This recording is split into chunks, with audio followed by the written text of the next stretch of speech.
Hola, buenos días, ¿cómo están? Muchísimas gracias por la invitación. Y bueno, como siempre, muy interesada en participar en estos espacios con ustedes. Bien. Bueno, Rocío, queríamos arrancar esta entrevista, como siempre hacemos cuando hablamos de estos temas de trata y explotación, consultándote para que nos des una caracterización del delito hoy en nuestro continente. ¿Cómo se expresa mayoritariamente? Sí, pues en los últimos años han venido, digamos que cambiando las dinámicas de la trata de personas en toda Sudamérica.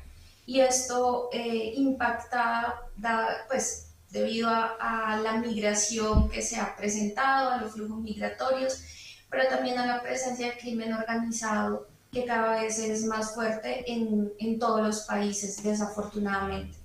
Entonces hemos encontrado que también hay una relación muy fuerte entre la trata de personas y el lavado de activos. Ujú. Es decir, todo el dinero que se está produciendo a partir de la trata de personas también se está lavando, y hay que empezar a buscar esas formas y esos caminos para actuar de manera conjunta entre la lucha contra la trata de personas, pero también la lucha contra los delitos financieros.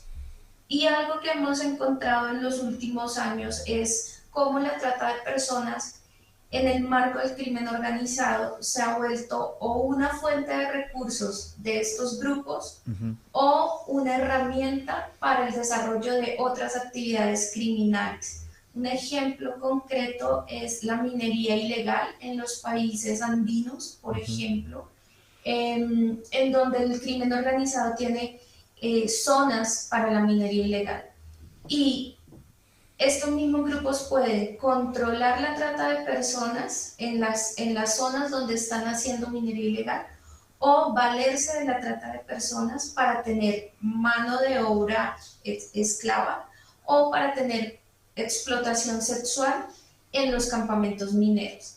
Entonces vemos ahí cómo empieza a entretejerse diferentes formas de hacer uso de los seres humanos en el marco de delitos que a veces los vemos muy separados.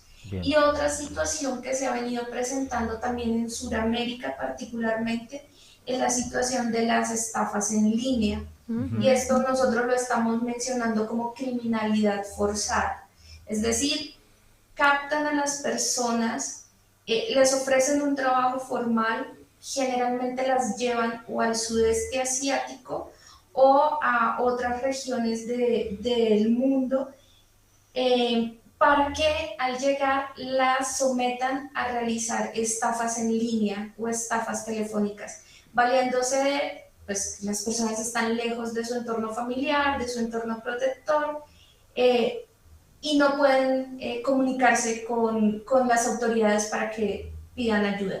Y esto se hace en el marco de trabajos formales, es decir, Claro. call centers que están establecidos formalmente en estos países, y que las autoridades pues no hacen mayor control porque están dentro de la legalidad.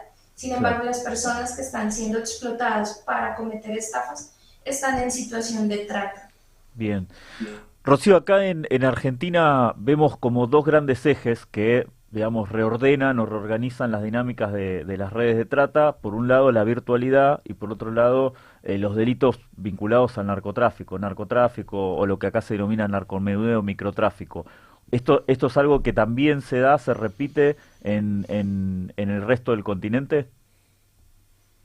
Sí, el uso de la virtualidad o de las redes sociales o de herramientas tecnológicas para captar cada vez está más, digamos que más establecido. ¿Por qué? Porque por un lado son formas de captación que son fácilmente borrables. Entonces, Claro. yo te mando un mensaje, te contacto por redes sociales, pero igual yo puedo borrar esto y no queda, digamos que una prueba que es de lo que ocurrió.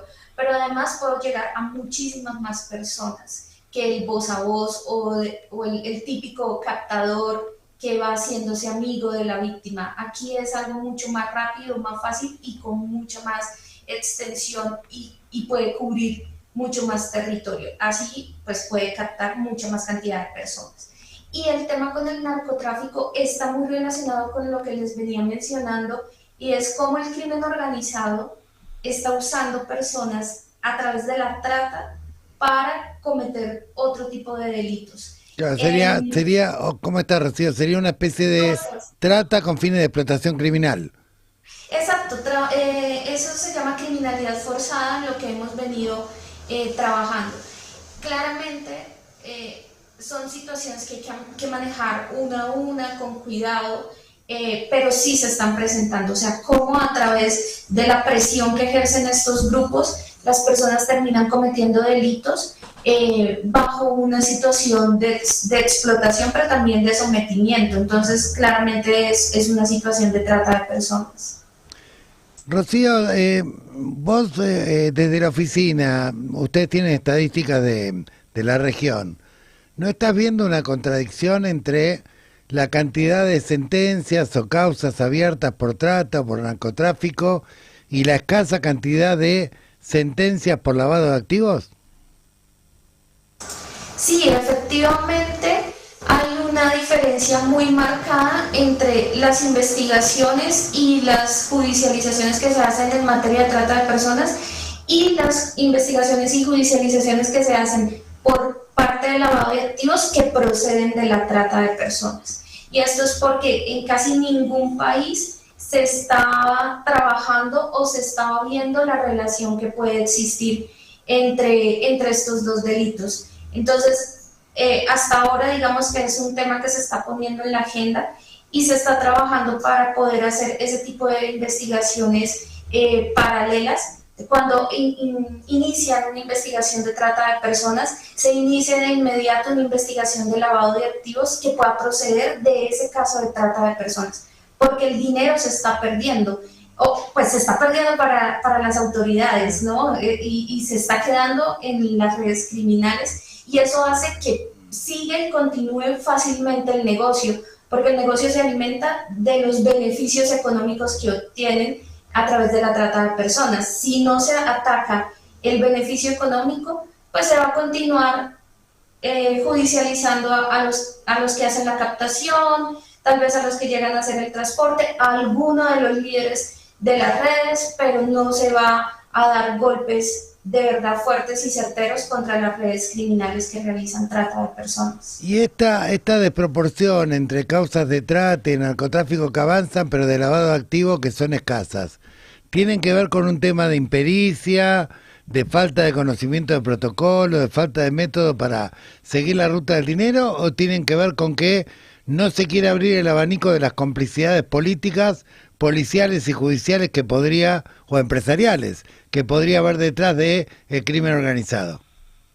¿Cuál es Sí, tu impresión? claramente hay de todo, pero yo creo que también está muy establecido el tema del poco conocimiento que existe en materia de trata de personas cuando se investiga el lavado de activos. Nosotros justamente tenemos un proyecto regional que está en Colombia, Perú y Panamá para fortalecer la capacidad de la investigación en lavado de activos que proceden de la trata de personas. Y nos hemos encontrado que fiscales de lavado de activos o policía que hace investigaciones financieras no conocían realmente qué era la trata de personas. Por lo tanto, si no conocen qué es la trata de personas, no saben en dónde investigar.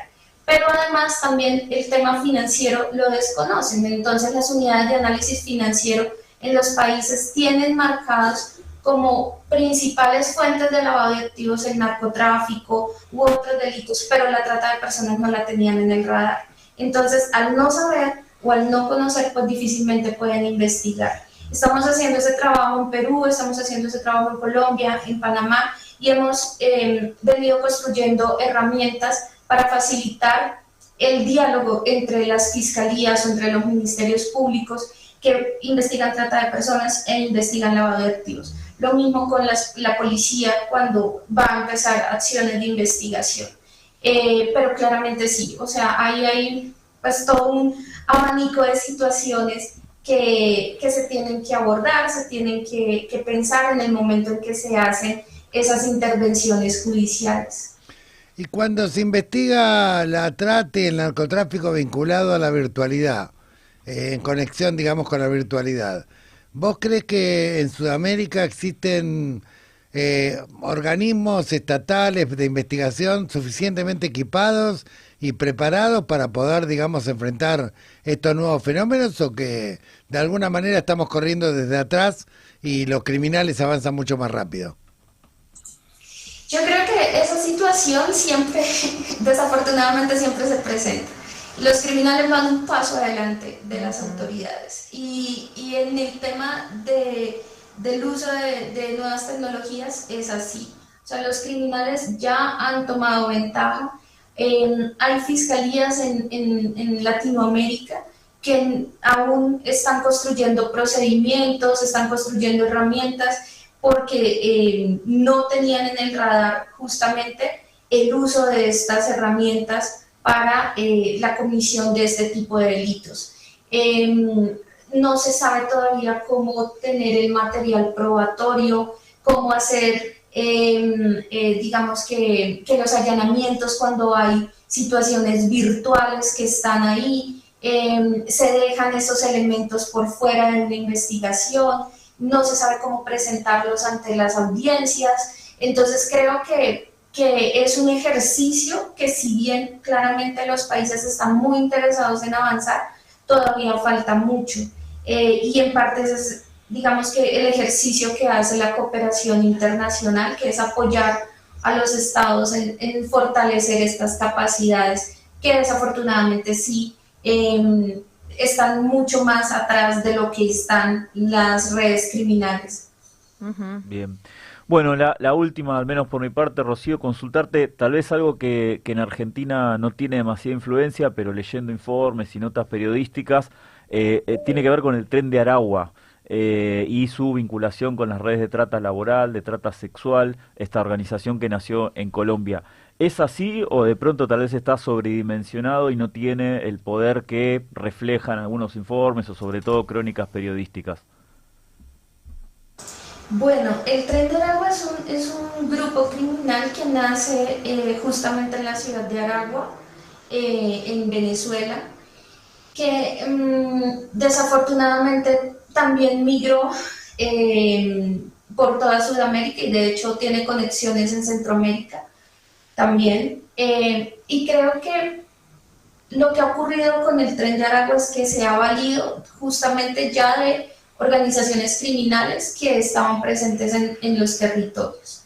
Entonces, esta posibilidad de articularse con otras redes criminales que ya estaban en otros países les ha servido para tomar fuerza. Pero también se ha encontrado, por ejemplo, en el caso, en casos en Colombia y Perú, y es que ellos entran y de alguna manera se vinculan con la criminalidad que ya estaba establecida y prestan como su nombre a otras organizaciones criminales. O sea, es como un negocio, como una franquicia, por así decirlo. Y de esa manera pues pueden como establecerse mucho más fuertes en los territorios.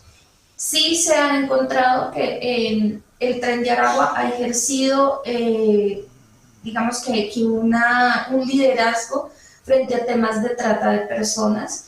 En ciertos casos, al llegar al territorio, lo que han hecho es apoderarse de los lugares donde ya había explotación sexual, quedarse con esos lugares y ser ellos quienes administran ese lugar.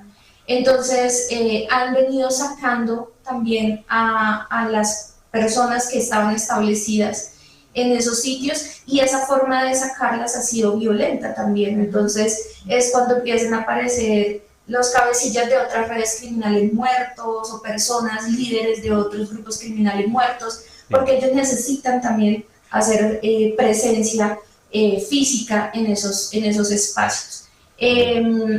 Digamos que ahorita ha venido menguando un poco, pero eso no quiere decir que haya desaparecido, y tampoco quiere decir que otros grupos criminales no tengan casi que la misma fuerza que tienen ellos.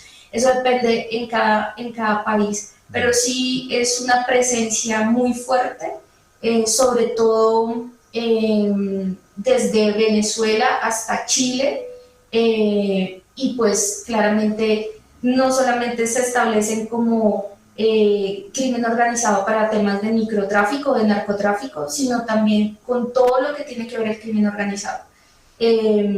Trata de personas, minería ilegal, estafas, extorsiones. Entonces sí es una presencia fuerte frente al tema de trata de personas. Perfecto. Bueno, lo último, Rocío, ¿vos pensás que, o la oficina, mejor dicho, en la que trabajás, pensás que hay suficiente prevención y capacitación en ciudadanía digital para los niños, niñas, adolescentes y jóvenes que ahora tienen la virtualidad como parte de su cotidianidad y que están expuestos por falta de prevención básica, digamos, a la captación, al bullying, al grooming, etc., y a diversos modos de delitos virtuales? Esa es una muy buena pregunta porque nos pone en cuestionamiento de qué se está haciendo frente a esa vulnerabilidad que se ha abierto en los últimos años. Y yo creo, y de hecho estamos trabajando en la construcción de herramientas para prevenir, porque no hay una prevención certera. Digamos que los papás tienen una brecha digital grandísima con respecto a sus hijos. Nosotros como adultos no sabemos muy bien cómo funciona este mundo digital y eso hace que perdamos de vista los riesgos que están en ese mundo digital. Entonces muchos de los papás dicen, mis hijos están seguros porque están en casa, están en su cuarto. Sí, pero es que en su cuarto tienen un computador, tienen una tablet, tienen un celular que los permite o les permite conectarse con el resto del mundo. Y los papás no saben las herramientas que pueden tener para, digamos que mitigar estos riesgos. Eso hace que sea muy débil el tema de prevención, porque la prevención se quedó muy concentrada en cómo prevenir acciones físicas, pero no hay una prevención muy clara en acciones virtuales. Y eso es muy importante. Entonces creo que sí es muy necesario que los países y los estados empiecen a pensarse cómo mejorar esos tipos de prevención digital, y sin ser prohibicionistas. No es como que mi hijo no va a utilizar un celular nunca, o sea, eso es imposible que ocurra. Claro. Es más bien conocer qué herramientas existen y cómo poder entablar conversaciones de prevención con los niños, niñas y adolescentes de esta generación digital, para que sepan que también hay un riesgo ahí dentro de ese celular, esa tablet o ese computador. Perfecto. Muy bien, Rocío, te agradecemos mucho esta entrevista, te vamos a volver a contactar. Y bueno, y en cuanto haya iniciativas de Naciones Unidas respecto a la prevención digital, respecto a cómo mejorar la lucha contra el lavado de activos, etcétera, seguramente vamos a estar en contacto. Claro que sí, muchísimas gracias y como siempre es un gusto conversar con ustedes. Gracias. Muy bien, muchísimas gracias, Rocío. Vamos rápidamente a una pausa.